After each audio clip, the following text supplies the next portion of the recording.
Hello and welcome back to the channel. Welcome back to talking about small urban spaces. I realized that when I recorded the first video, there was a lot of stuff that I didn't really talk about and I kind of glossed over about why I was even doing this, just because I just wanted to share my thoughts with you, and then later was like, I probably could have set that up better. So today I'm going to walk you through a little bit more about the kinds of things I've been thinking about, and how we can think about small spaces as still being something that's productive. Now, I know that some of you are coming here from other permaculture sources, other regenerative agriculture sources, and you might be thinking to yourself, what is this tiny little strip of land really going to be able to produce? I should also say that this is a byway between two buildings. Yes, the property is owned on either side, but I don't have much flexibility with what I can do here. I can't just start planting fruit trees in property that is not mine. So I'm going to talk a little bit about what some of the constraints are that I'm dealing with this time, because I think that's something that's really important that frankly most of us are dealing with. As you probably noticed, the name of this channel is Cactus Shack Farm, and I don't have a farm. So there will be a future video about that, but needless to say, there's lots of constraints for us all, and I think it's important to talk about those and how we can look at constraints as also possible opportunities for the sites that we're looking at. So let's jump into it.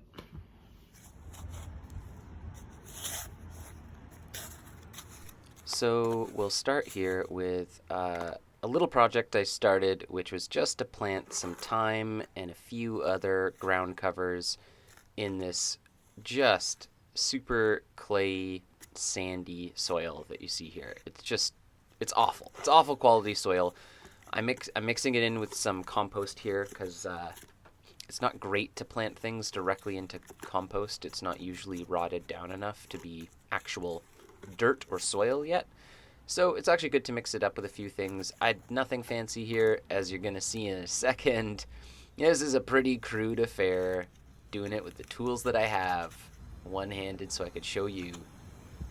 More tripod shots are coming. Anyway, so here there's just some creeping thyme, and I got a couple of others just to create some green space, but also to hopefully retain some soil. So I'm hoping to build up some plants that have structure to them so that when leaves and things like that fall, they stay there and some organic matter can build up. Because right now all the water is just rushing off, and you can see here about a centimeter down, it's just thick clay and sand soil, and the closer you get to the buildings, the more it's actually just sand.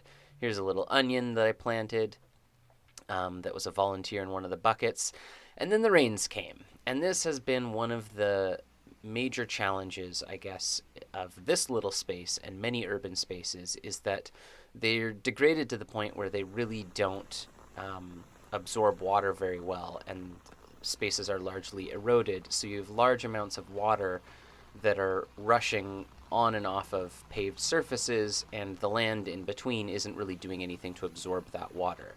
So one of the things I think we can do with small spaces is look at just simply trying to build up some soil structure and the ability for that land to retain some water.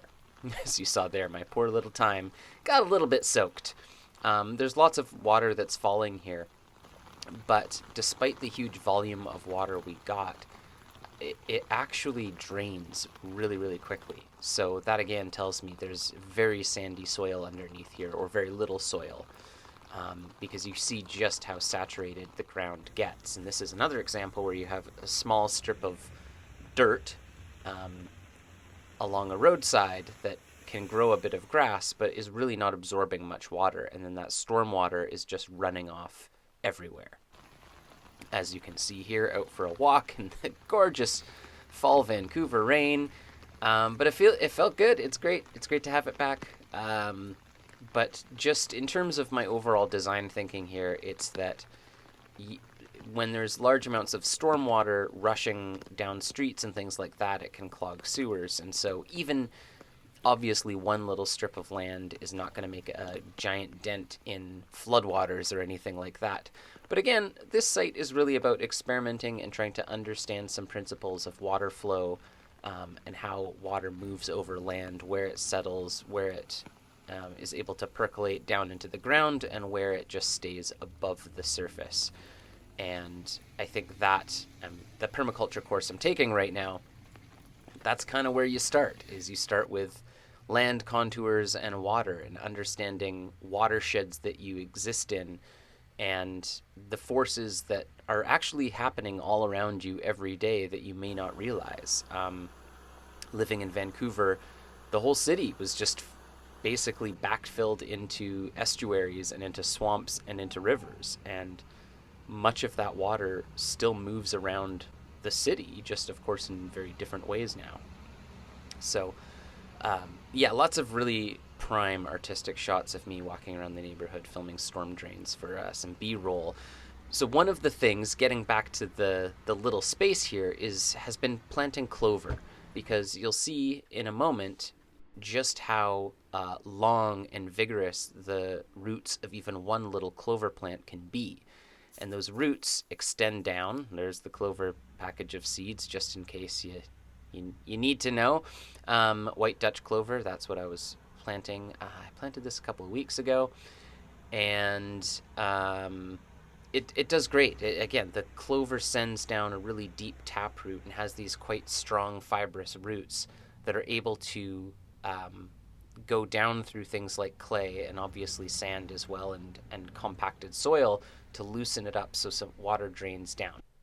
So this is one of the clover plants that it was a big one, but I pulled it out of the ground to illustrate my point, to see the roots on this. So you saw before, there's really only maybe a few centimeters or a couple of inches of this plant above the ground, but then you follow this taproot, and it's doing some serious work. So if you have ground that needs to have compacted soil broken up, and you're trying to increase drainage, I would definitely recommend planting some clover so that it can do some of that work for you.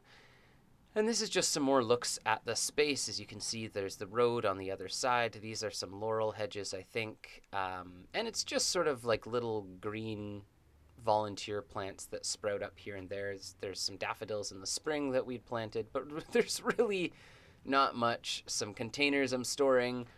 It's really not much to write home about. And that is, of course, kind of the point.